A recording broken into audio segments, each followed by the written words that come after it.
वेदिका पर एक अत्यंत सुंदर दिव्य सिंहासन था जिसकी सुंदरता का वर्णन नहीं किया जा सकता, क्योंकि वह स्वयं ब्रह्मा जी का बनाया हुआ था।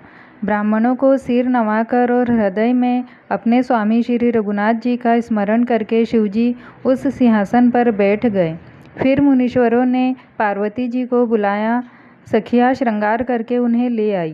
पार्वती जी के रूप को देखते ही सब देवता मोहित हो गए। संसार में ऐसा कवि कौन है जो उस सुंदरता का वर्णन कर सके। पार्वती जी को जगदम्बा और शिवजी की पत्नी समझकर देवताओं ने मन ही मन प्रणाम किया। भवानी जी सुंदरता की सीमा है। करोड़ों मुखों से भी उनकी शोभा नहीं कही जा सकती। जगत जननी पार्वती जी की महान शोभा का वर्णन करोड़ों मुखों से भी करते नहीं बनता।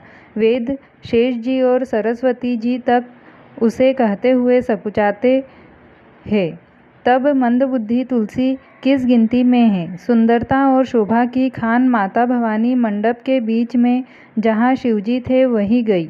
वे संकोच के मारे पति शिवजी के चरण कमलों को देख नहीं सकती, परंतु उनका मन रूपी भौरा तो वही रस पान कर रहा था।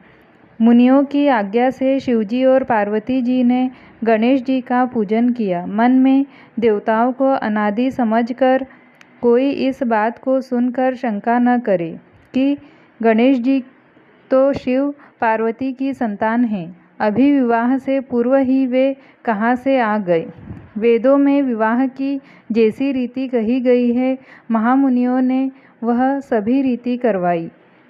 पर्वतराज हिमाचल ने हाथ में कुश लेकर तथा कन्या का हाथ पकड़कर उन्हें भवानी शिवपत्नी जानकर शिवजी को समर्पण किया। जब महेश्वर शिवजी ने पार्वती का पाणी ग्रहण किया, तब इंद्रादि सब देवता हृदय में बड़े ही हर्षित हुए। श्रेष्ठ मुनिगण वेद मंत्रों का उच्चारण करने लगे और देवगण शिवजी का जय जयकार करने लगे। अनेकों प्रकार के बाजे बजने लगे। आकाश से नाना प्रकार के फूलों की वर्षा हुई। शिव पार्वती का विवाह हो गया। सारे ब्रह्मांड में आनंद भर गया। दासी दास, रथ, घोड़े, हाथी, गाय, वस्त्र और मणि आदि अनेक प्रकार की अन्न तथा सोने के बर्तन गाड़ियों में लदवा कर दहेज में दिए, जिनका वर्णन नहीं हो सकता। बहुत प्रकार का दहेज देकर फिर हाथ जोड़कर हिमाचल ने कहा, हे शंकर, आप पूर्ण काम हैं, मैं आपको क्या दे सकता हूँ।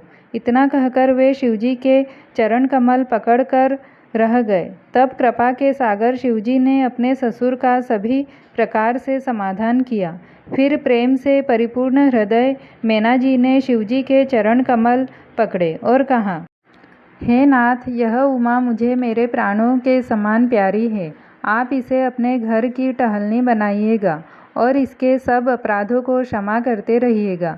अब प्रसन्न होकर मुझे यही वर दीजिए।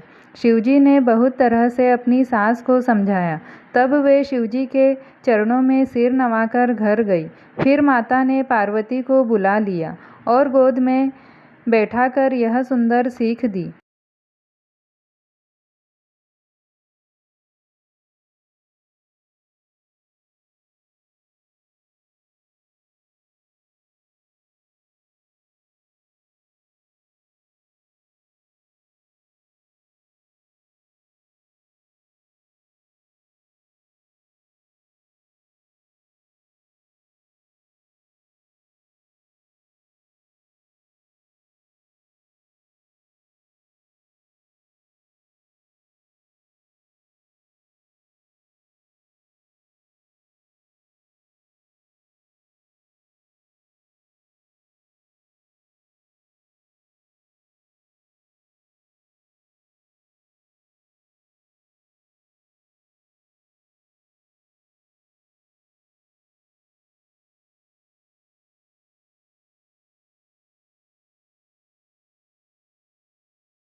पार्वती जी फिर कर माता की ओर देखती जाती थी।